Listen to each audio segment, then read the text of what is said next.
शिव है उस पर विश्वास करना बहुत कठिन, उस पर भरोसा दृढ़ी, अपने भरोसे को संभालना, अपने विश्वास को दृढ़ी करना, अपने भरोसे को प्रबल करना, ये कठिन। मैं आ तो गया हूं मगर जानता हूं, मैं आ तो गया हूं मगर जानता हूं, तेरे दर पे आने के काबिल नहीं हूं, मैं आ तो गया हूं मगर जानता हूं। शिव के दरवाजे जाना कठिन नहीं है, पर सबसे कठिन है अपने भरोसे को, अपने विश्वास को दृढ़ बनाना, प्रबल बनाना।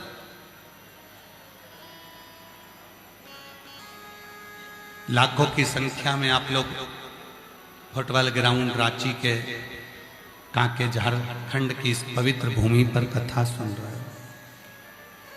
शिव मंदिर जाना कठिन नहीं है, कथा में जाना कठिन नहीं है, देवघर जाना कठिन नहीं है, उज्जैन जाना कठिन नहीं है, काशी जाना कठिन नहीं है, पर कठिन है विश्वनाथ पर भरोसा करना, कठिन है देवघर वाले बाबा पर भरोसा करना, कठिन है महाकाल राज पे भरोसा करना, कठिन है शिव महापुराण पर भरोसा करना। मोबाइल खरीदना कठिन नहीं है, पर मोबाइल को संभालना कठिन है। अपने भरोसे को, अपने विश्वास को संभालना, अपने भरोसे को, अपने विश्वास को दृढ़ करना, ये कठिन।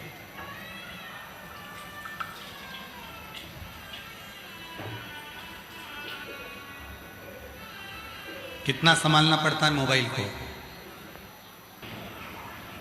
कथा चलते चलते में भी 5 से 6 बार तुम्हें अपना मोबाइल देखना पड़ता है कि गया है कि गया। कितना संभालना पड़ता है। मोबाइल खरीदना कठिन नहीं है। मोबाइल तो आप लोन लीजिए, मोबाइल ले लोगे, गाड़ी के लिए लोन लीजिए, गाड़ी ले लोगे, मकान ले लोगे, बंगला ले लोगे, पर उसको संभालो। उसी तरह भगवान के मंदिर में जाना कठिन नहीं है, पर उसके ऊपर भरोसा संभालना बहुत कठिन, बहुत कठिन। दुख आता है, तकलीफ आती है, कष्ट आता है, परेशानी आती है, और जैसे ही दुख तकलीफ परेशानी आई, कष्ट आया, लोटा भर के जल चढ़ा रहे हो, भगवान शंकर पर एक लोटा जल समर्पित कर रहे हो, शिव जी पे जल समर्पित कर रहे हो, शंकर जी का भजन कर रहे हो, शिव नाम ले रहे हो, भगवान शंकर की भक्ति कर रहे हो, शिव स्मरण कर रहे हो, और फिर मन डोल गया, फिर मन विचलित हो गया, मेरा बाबा तो मेरी सुन ही नहीं रहा। बस शिव कथा यही कहती है, अपने मन को, अपने विश्वास को डगमगाना नहीं, अपने विश्वास को दृढ़ करना, भरोसे को दृढ़।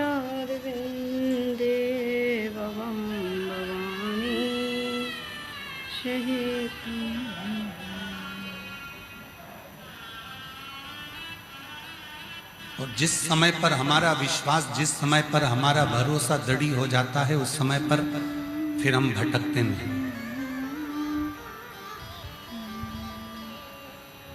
एक व्रत है,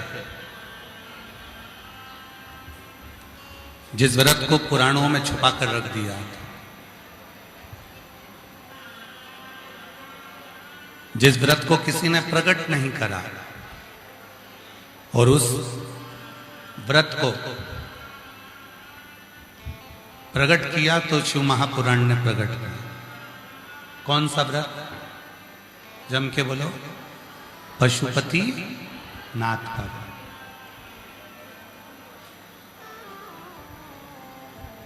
एक व्रत, ये ऐसा व्रत है जिस व्रत को पुराणों में, शास्त्रों में छुपा कर रख दिया था।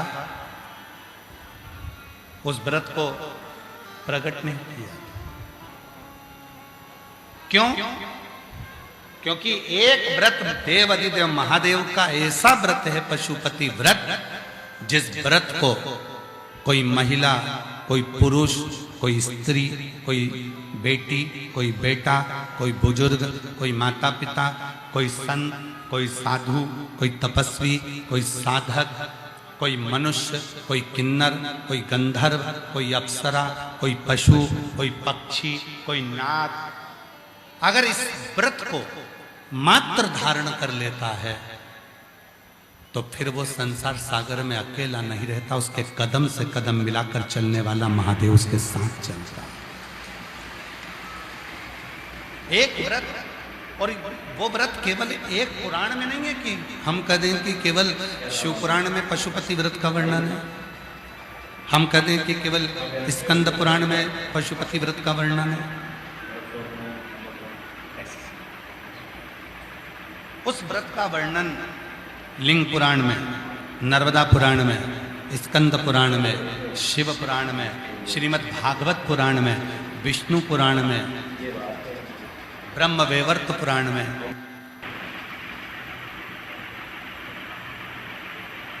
कूर्म पुराण में, नारद पुराण में पशुपति व्रत का वर्णन है।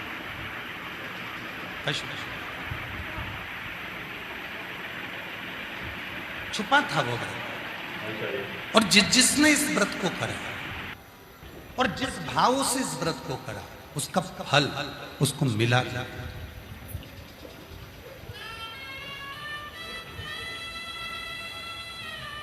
एक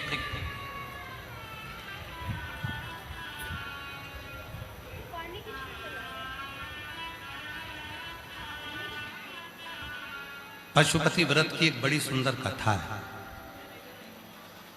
झारखंड की भूमि पर यह कथा स्मरण में आई है। लिंग पुराण के अध्याय नंबर 8 से पृष्ठ संख्या 611 से इस कथा को लिया और बड़ी सुंदर शिव पशुपति व्रत की कथा।